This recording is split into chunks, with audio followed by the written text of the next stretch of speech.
LifeHouse kids, thanks for joining us today. It's great you're here. Let's get started.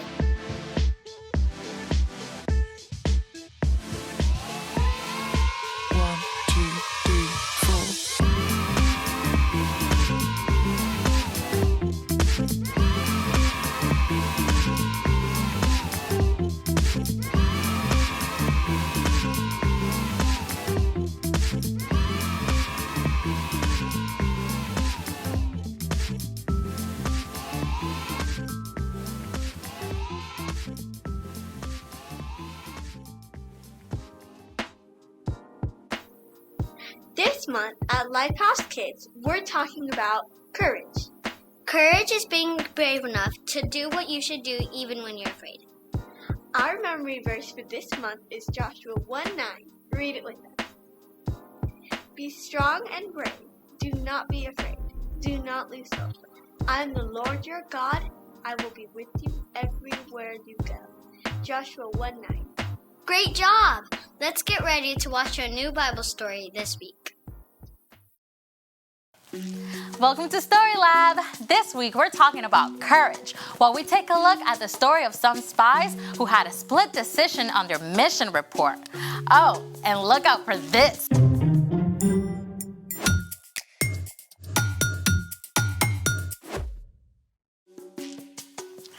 Hey, I'm Amaya. And I'm Zeke. And we're talking about courage, which is being brave enough to do what you should, even when you're afraid. So, let me get this straight. Fear is where courage starts? Yep. I could be a courage champion. What are you afraid of? Okay, super weird, but there's this bedpost in my aunt's guest room I'm kind of scared of walking past. Okay, I mean, people are afraid of all kinds of things. I looked up some of the top fears. Like what? Number 5, fear of getting laughed at. Ooh. Number 4, fear of thunder and lightning. Number 3, fear of big dogs. Number 2, fear of heights. And number 1, fear of snakes and spiders. Now my heart's pounding. I know, right? When fear shows up, it can actually take over your body. Fear really does go straight for the control system.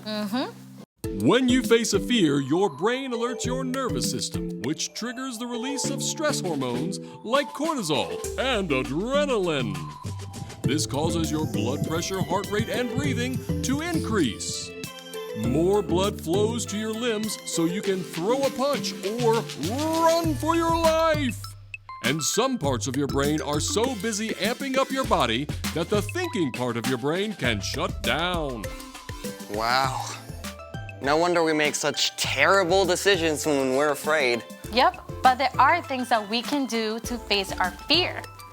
Like we can breathe deeply and slowly. And we can also ask questions about our fears. Like, what do I really think that bedpost is gonna do to me? Exactly. Oh, great job holding up the bed. You can even plan baby steps to face your fear, a little bit at a time. Hey, what are you afraid of? Crickets. What? Yeah. What's in the box? A cricket? Oh, this is great. You can face your fear right here. Yeah. Okay, just gonna lift the box up really slowly.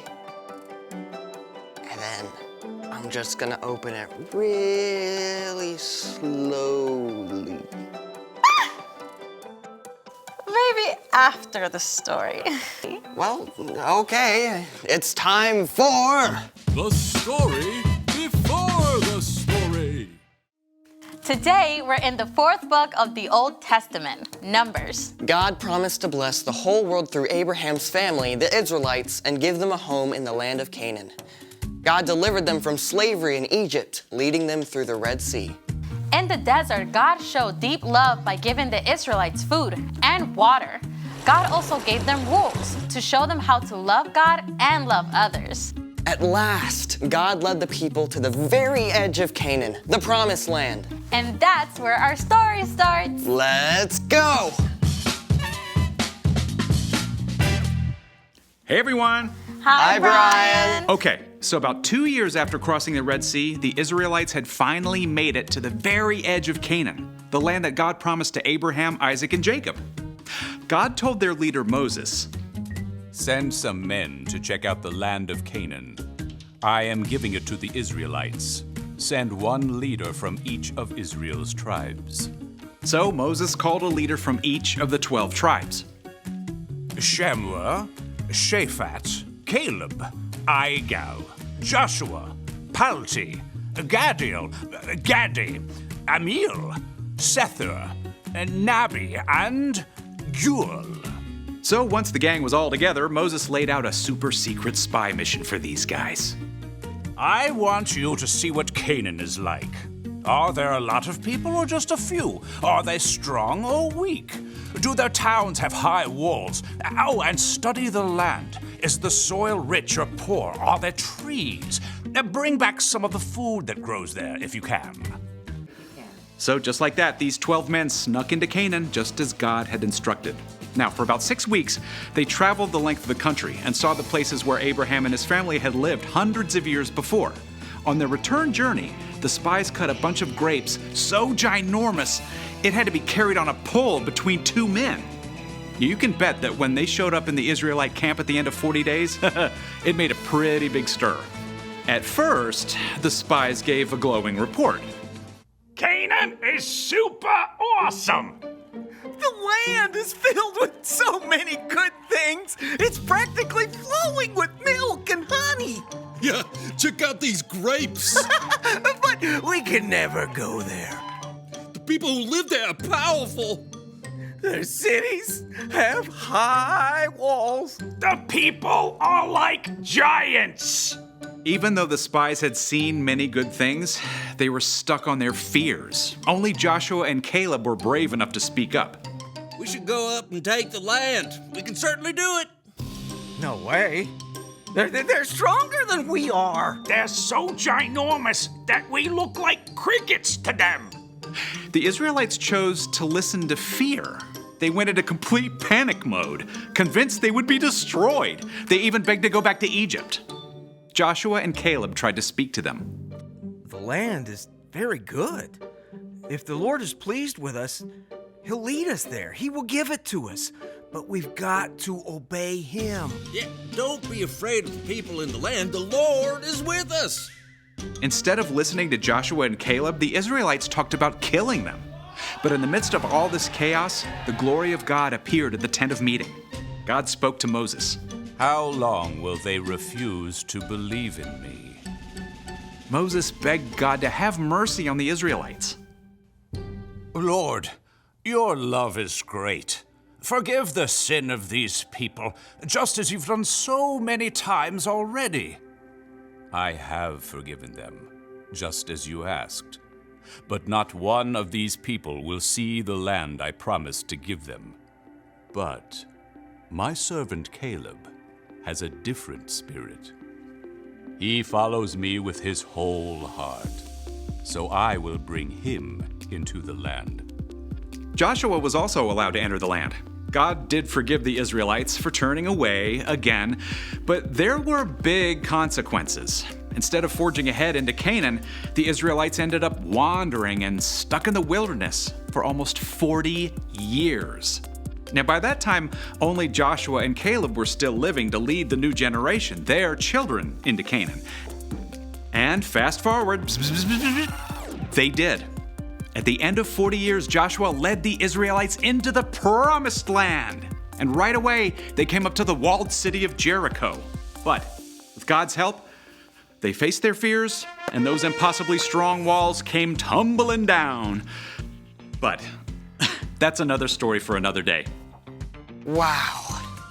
I mean, so the spies' fears were real. I mean, their enemies were really strong. Yep.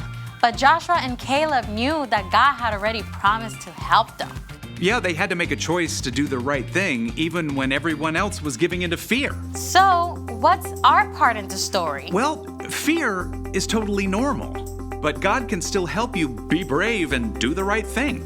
Yeah, maybe you're in a group where a popular girl is saying mean things about another kid. Your friends might be afraid to speak up because they don't want to get laughed at, but you can be brave and you can speak up because that's not right. Or maybe the fire alarm goes off and one of your friends is really panicked. That happened in my school. Yeah, you can be the one to stop and help them calm down. Right. You never have to face fear alone.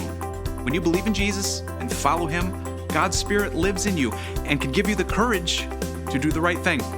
Even if you are afraid. And that's something awesome to hold on to. Oh, for sure. See you next time. So here's the thing. You can do what you should even when others are afraid. Want to face that fear right now? Sure. I mean, what's one giant evil cricket gonna do to me? Baby steps. Okay. Just gonna pick it up real slowly. Okay, remember your breathing. Release the cricket! Thanks for joining us in the Story Lab. See you next time. Thanks for joining us. If you are watching at home, thanks for tuning in. If you're at one of our campuses in Bakersfield, Coachella Valley, Delano or Wasco, get ready. because your small group leader has lots more planned for you.